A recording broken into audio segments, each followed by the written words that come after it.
আমাদের নবী সাল্লাল্লাহু আলাইহি ওয়াসাল্লাম তার মেয়ে ফাতিমা রাদিয়াল্লাহু আনহাকে বলছেন, হে ফাতিমা, হে আমার কলিজার টুকরা মেয়ে, হে আমার কলিজার টুকরা মেয়ে, তুমি শোনো, পৃথিবীতে আমার কাছে যা চাওয়ার তুমি চেয়ে নাও, পরকালে আমি তোমার কোনো হেল্প করতে পারছি না। অথচ আমরা জানি নবী সাল্লাল্লাহু আলাইহি ওয়াসাল্লাম সবার জন্য কি করবেন? সুপারিশ করবেন, সেটা অন্য বিষয়। তোমাকে তোমার হিসাব একাই দিতে হবে, নবী সাল্লাল্লাহু আলাইহি ওয়াসাল্লাম এটা বলছেন। একদিন তিনি বাসায় ঢুকলেন, দেখছেন আয়েশা রাদিয়াল্লাহু আনহা কান্নাকাটি করছে।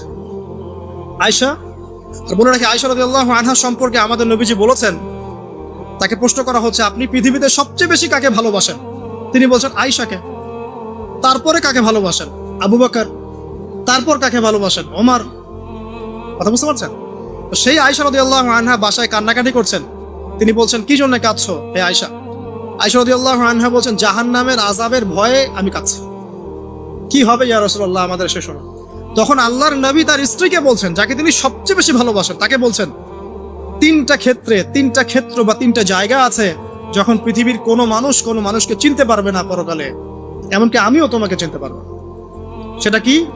যখন এই যে মিজানের পাল্লাটা দাঁড় করানো হবে, যে এটা ভারী হচ্ছে না হালকা হচ্ছে, এ সময় কেউ কাউকে চিনবে না, কারো কথা কারো মনে থাকবে না।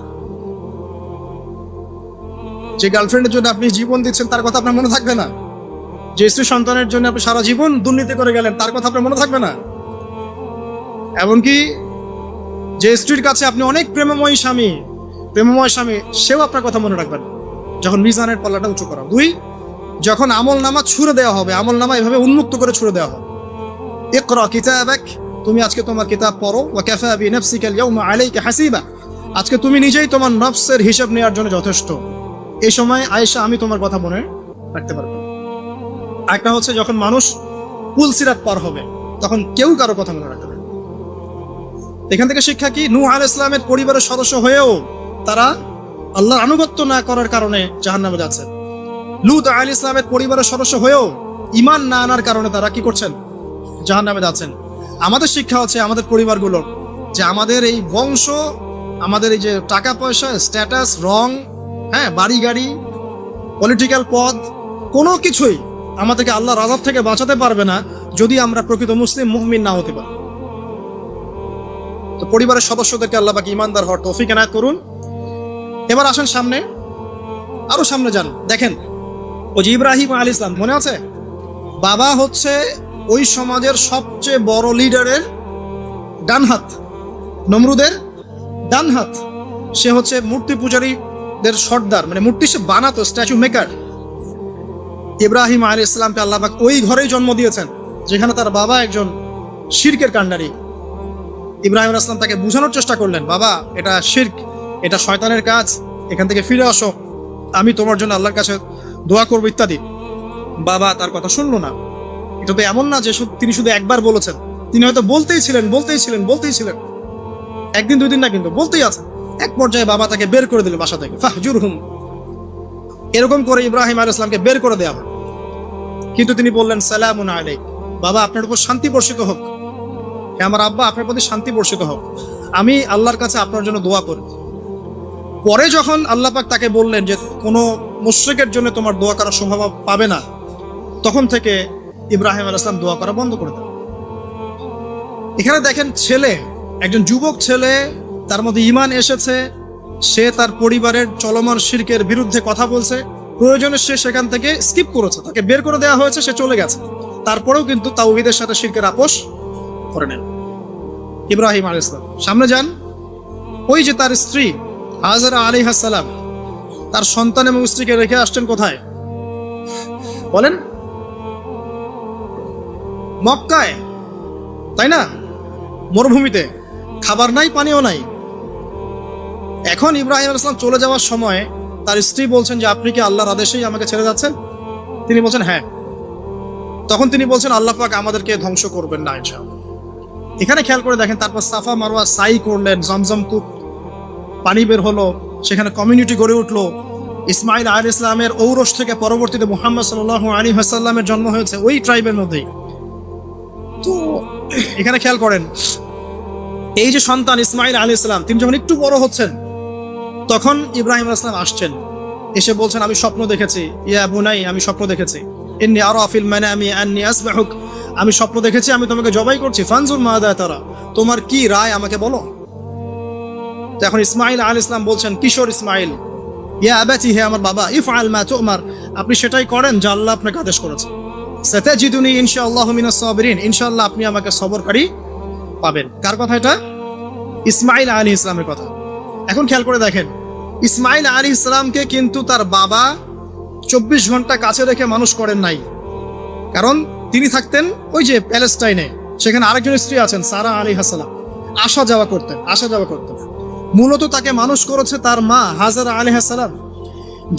যেই সবরকারী, আল্লাহর প্রতি তাওয়াক্কুলকারী মা বলেছিল, আল্লাহ যদি আপনাকে আদেশ করে থাকেন আমাদেরকে ছেড়ে যাওয়ার জন্য, সেই আল্লাহ আমাদেরকে ধ্বংস করবেন না। ওই যে তাওয়াক্কুল, ওই যে সবর, তার গর্ভ থেকে আল্লাহ পাক জন্ম দিয়েছেন ইসমাইল আলাইহিস সালাম। যেমন মা তেমন সন্তান। যে সন্তান বলছে আমাকে জবাই করতে যদি আল্লাহ পাক আদেশ করে থাকেন আপনি করেন।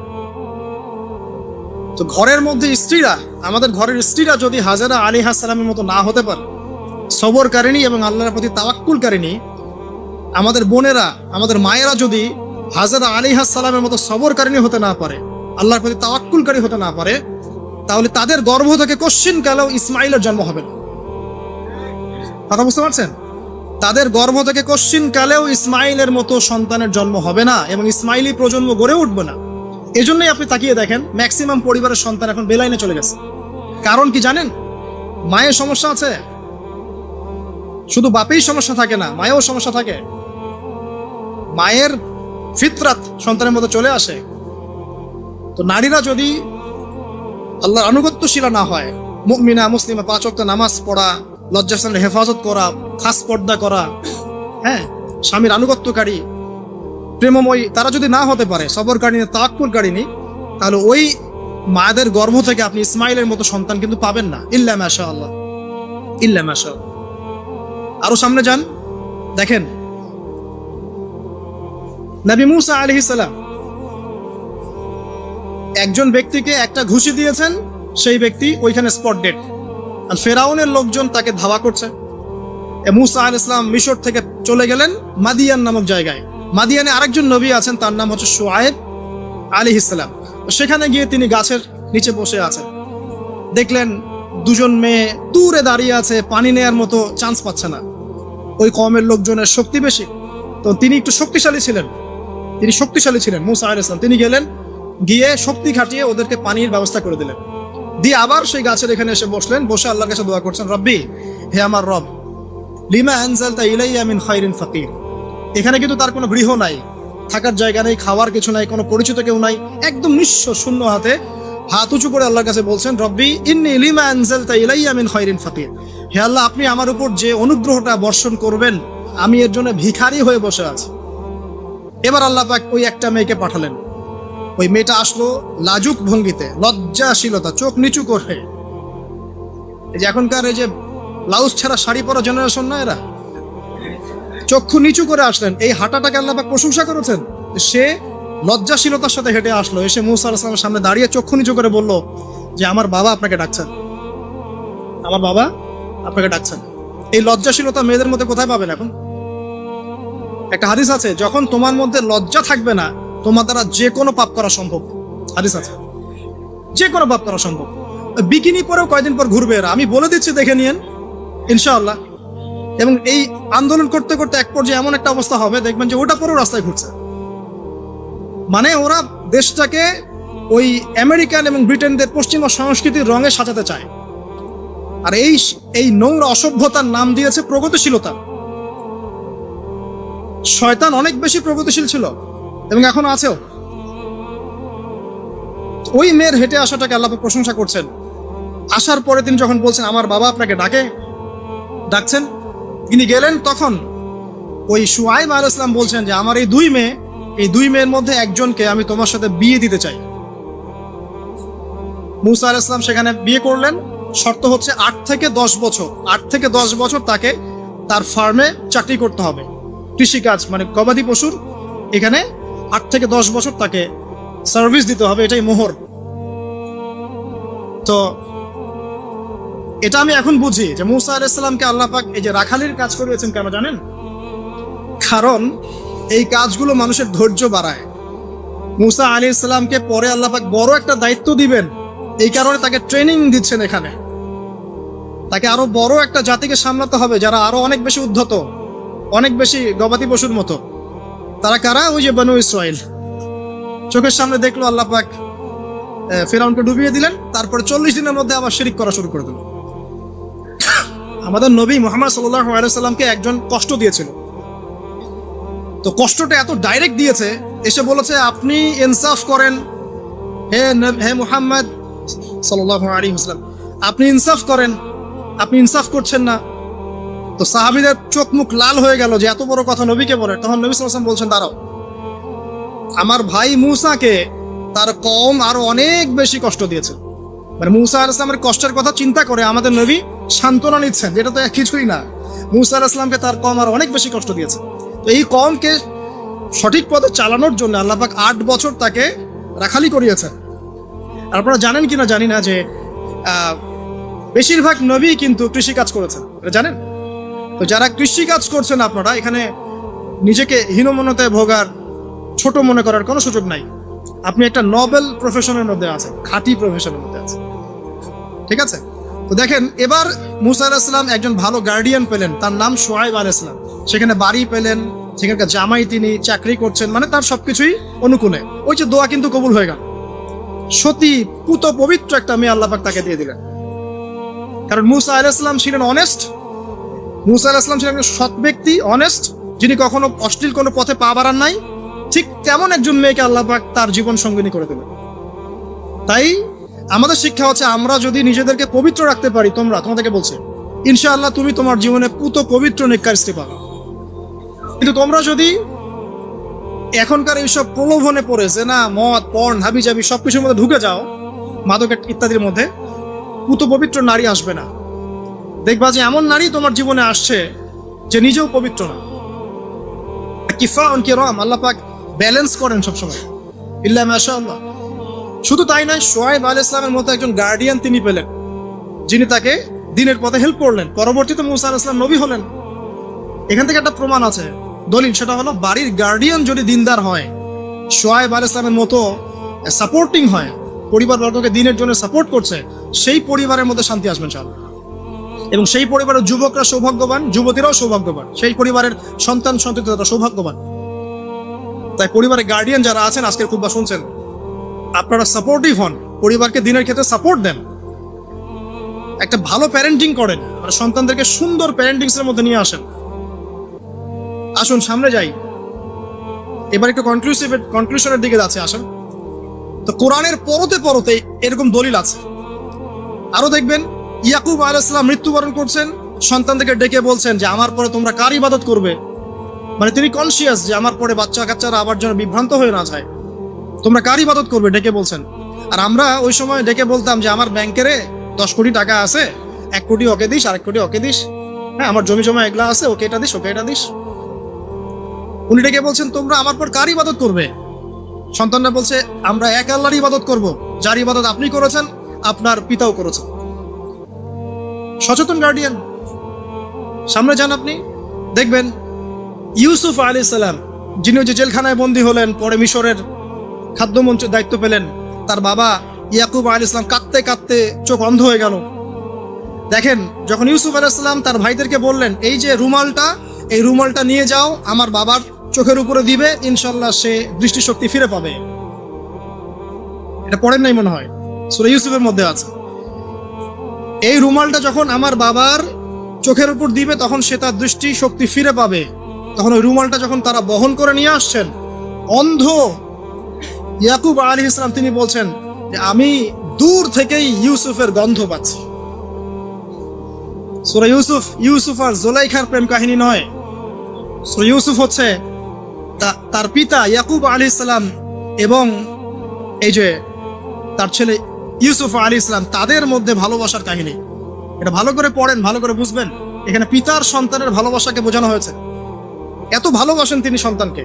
এখান থেকে শিক্ষা কি? শিক্ষা হচ্ছে পিতাদেরকে, সন্তানদেরকে ভালোবাসতে হবে, আদর করতে হবে, কাছে থেকে বোঝাতে হবে। সবসময় শাসনের লাঠি ঘোরানো যাবে না। সন্তান যদি হোঁচট খায় তার হাতটা ধরতে হবে, ধরে বলবে বাবা কি হয়েছে, আমি তো তোমার সাথে আছি। মা কি হয়েছে, হতাশ কেন হচ্ছে, আমি তোমার সাথে আছি। একটা রেজাল্ট খারাপ হচ্ছে তো কি হয়েছে, আমি তোমার সাথে আছি। বাবা নামাজ পড়ো, বাবা কোরআন তেলাওয়াত করো, আল্লাহকে ডাকো, আল্লাহ তোমার সাথে আছে। ওকে কনফিডেন্স দিতে হবে। যখন পিছন থেকে সন্তানরা কনফিডেন্স পাবে, এই সন্তানরা বড় হয়ে আত্মবিশ্বাসী হবে। আর পিছন থেকে যখন আপনি তাকে সবসময় শাসন করতে থাকবেন, জুলুম করতে থাকবেন, এ বড় হয়ে আপনাকে বৃদ্ধাশ্রমে পাঠাবে না তো কোথায় পাঠাবে? সন্তান সন্ততিকে ভালোবাসতে হবে। এটা বলে রাখি, এখানে দেশে আবার 30টা বৃদ্ধাশ্রমও আছে। ইসলামে বৃদ্ধাশ্রমের কোনো জায়গা নাই। আর এখন আমি চলমান একটা পত্রিকা রিপোর্ট দেখলাম গুগলে, নাম করা পত্রিকা, নাম বলছি না। তারা বলছে এখন বৃদ্ধাশ্রম সময়ের দাবি, বৃদ্ধাশ্রম এখন সময়ের দাবি, নাউজুবিল্লাহ। আর ইসলাম বলছে সবচেয়ে সেরা অধিকার দিবে মাকে, তারপরে মাকে, তারপরে মাকে, তারপর বাবাকে। মায়ের পায়ের নিচে জান্নাত, বাবার সন্তুষ্টিতে আল্লাহর সন্তুষ্টি, এগুলো ইসলাম বলছে। আর এখনকার সভ্যতা আমাদেরকে বলছে যে বৃদ্ধাশ্রম এখন সময়ের দাবি। ইউসুফ আলাইহিস সালামকে যেভাবে ভালোবাসতেন তার বাবা, সন্তানকে ভালোবাসো। আমাদের নবী মুহাম্মদ সাল্লাল্লাহু আলাইহি সাল্লাম মানুষকে যত ভালোবাসতেন, এর কারণ কি জানেন? ছোটবেলা থেকেই তাকে খুব ভালোবাসা দিয়ে মানুষ করা হয়েছে। তার মা তাকে ভালোবাসতেন, তার দুধ মা তাকে ভালোবাসতেন, তার দাদা আব্দুল মুত্তালিব তাকে সাথে করে নিয়ে ঘুরতেন, কাবার সামনে বসাতেন, বসিয়ে বলতেন তার নাম হচ্ছে মুহাম্মদ, প্রশংসিত। এই নামটা তখন আরবে কেউ রাখতো না। আমার এই নাতি, আমার এই ছেলের ছেলে ইনশাআল্লাহ এ বড় হয়ে নেতা হবে, এই কথা বলতেন, তাকে আত্মবিশ্বাস দিতেন। এমনকি তার দাদার ইন্তেকালের পর তার চাচা আবু তালেব মুসলিম না হয়েও সুদীর্ঘ সময় পর্যন্ত ভাতিজাকে সাপোর্ট দিয়েছেন। এই সাপোর্ট দেয়, কনফিডেন্স, এগুলো খুব ইম্পর্টেন্ট। এগুলোর ঘাটতি যখন হবে তখন এই যুব সমাজ পরিবারের সদস্যরা ফেড আপ হয়ে যাবে, মানসিক কষ্টে ভুগবে, মাদকের কাছে যাবে, অন্য একটা মেয়ের কাছে যাবে, পর্নে যাবে, আপনার মিউজিক্যাল ইনস্ট্রুমেন্টের কাছে যাবে। ঠিক আছে, আমরা শেষ করছি। তো এখান থেকে একটা শিক্ষা হচ্ছে যে আমাদের পরিবারের সদস্যদেরকে ভালোবাসা এবং তাদের প্রতি কনফিডেন্স দেয়া, তাদেরকে আল্লাহর পথে চলতে সাহায্য করা। ইনশাল্লাহ দেখবেন যে তারা আপনাকে সম্মান করবে, আপনাকে একজন বন্ধু মনে করবে, যে না আমার পাশে কেউ আছে, আমি একা নই, এমনটা ফিল করব। এটা খুব ইম্পর্টেন্ট।